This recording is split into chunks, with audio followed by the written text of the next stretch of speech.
My buddy Matt lent me his digital torque wrench. I checked the torque on all of these. I replaced the bolt right there, and everything is at 9 foot-pound of torque, including these two up here. Here's that old bolt, just to show you guys I did not reuse it. I did scavenge the washer off of it though. That was pretty close to being a very bad day. This torque wrench right here, which is the one I was using, this is going straight in the garbage. I'm not even gonna sell it or anything. I don't want to screw somebody else over. I went ahead and I reinstalled the cam chain tensioner, pulled the plunger, that's down in there. These are all tight. I went ahead and I moved the engine. I went an entire 2 clock turns, so it's back on top dead center again. Now I'm gonna recheck the valves. I moved it all over by hand just to make sure nothing's binding. Everything felt nice and good. So now I'm gonna go ahead and check the valves one more time, and then we can put the cover back on the engine and move on to the next part. Man, adjusting valves was a pain in the butt. You guys already know, while I'm down here, I'm absolutely gonna do the spark plugs. Last time I did them was at like 16, 17,000 miles.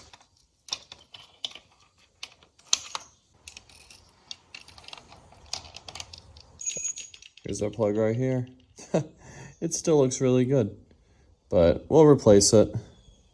Here we go. I got some dielectric grease that I put right on there.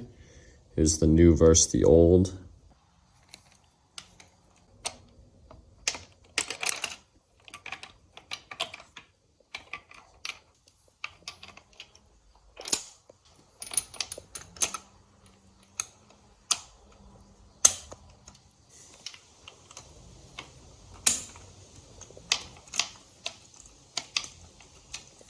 Always turn a spark plug by hand first. You don't want to cross thread anything.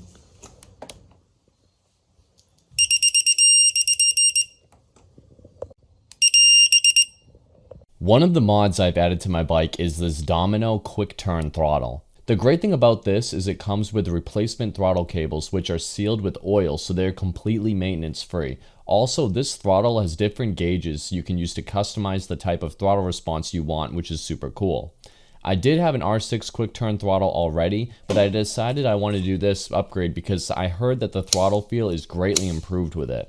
Also, my other throttle assembly was kind of looking terrible. Also, I did need new cables anyway because my old ones were starting to kind of fray a little bit. Anyway, I'm super excited to test this thing out once I'm able to ride my bike again. They do make universal kits, but I did buy this one specifically designed for my CBR600. So this piece is silver, not sure why they made silver on a black part, and it faces up, so it's super visible. I don't like that, so I'm gonna go ahead and just hit this with a little bit of matte paint. Not perfect, but good enough to not be noticeable. And before you ask, the answer is no. I couldn't have the throttle assembly pointing down. All right guys, got a new package here. Gonna show you the new mod that I'm gonna do on the bike. A foam mattress. Let's see. It's a little nasty. Ooh, look at this, guys. Oh yeah, look at that, guys. Ohlins. I've decided to upgrade the rear suspension of the old 600. I've never upgraded a rear shock before, but it's a mod I've always wanted to try. All right, so here is the Ohlins shock. As you can see, it's pretty dirty. So we're gonna clean it up. I was picking away at it with a little pick and using Q-tips and all of that, but that's about as far as my patience will allow me. But yeah, looks pretty good. All right, so I got the 600. I got the air box back on, the valve cover back on, everything back assembled right here. The Domino throttle here slaps pretty good. As you can see, I ended up painting this piece right here because it just looked ugly with the silver. Not my best job. I should have powder coated it, but I couldn't remove it off the cables, so whatever. Looks good either way. You can't really notice it. But anyway, now it's time for me to get rid of this rear shock. Looks pretty easy though. We have a 14 right here, a 17 right there, and then on the bottom we got a 17, and then on the other side. So we'll just loosen this one, and hopefully I got this pitbull rear stand and this little pitbull wedge that'll kind of hold the wheel from falling too much. And I got the the main frame being supported with 2 straps going up to the rafters. And I'm gonna have to tighten these a little bit more, I think. I might have to get a ratchet strap underneath the whole thing and just ratchet it up just to 1/2 inch and then, you know, pull these a little bit tighter. But for now, it should work, I hope. So, anyway, all for you. All this for you. 14 mil socket right here, and we got the 17 mil socket right there. Both of these are on loosen.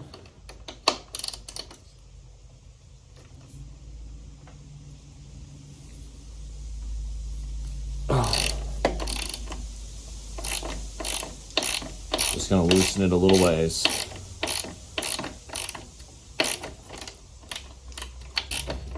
There we go. I'm just gonna loosen it like that.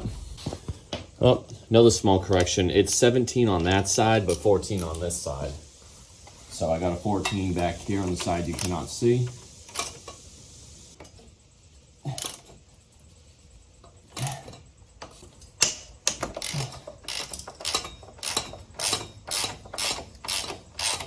Okay, so all the bolts are nice and loose now. We got the top one here loose. We got this bottom one down here loose.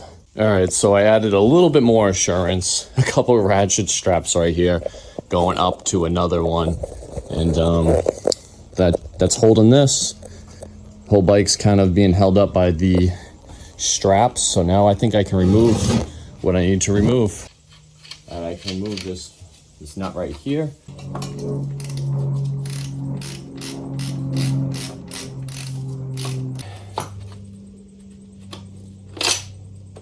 Here's the top one that just kind of came out.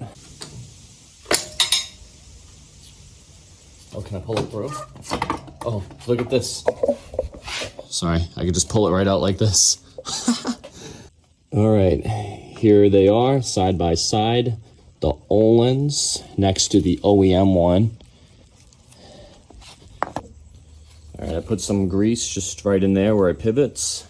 Time to lower it in. Should go just like this.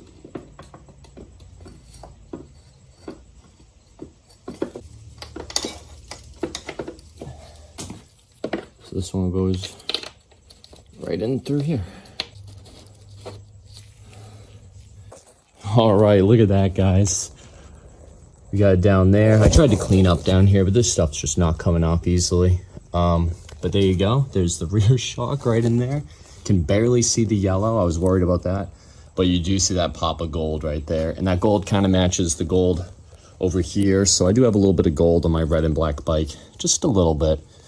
But man, that looks fire. I cannot wait to finish this. Now I'm just going to torque up all the bolts. And then it's time to put the subframe on.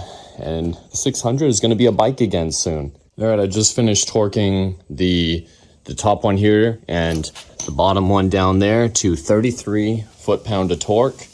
Now I am ready to lower the bike down and finish mounting the subframe. Then the exhaust, then the fender, then the gas tank, then route the wiring, then run the bike, make sure I didn't mess anything up. Then go ahead and wait for the bodywork to come, replace the bodywork, and then the 600's finished, ready for next year. Woo! So before I mount my rear subframe, I just wanted to tell you guys that I got it powder coated. Yeah, professionally powder coated black, a satin black. So anyway, I'm gonna mount this and then we are underway. All right, first start.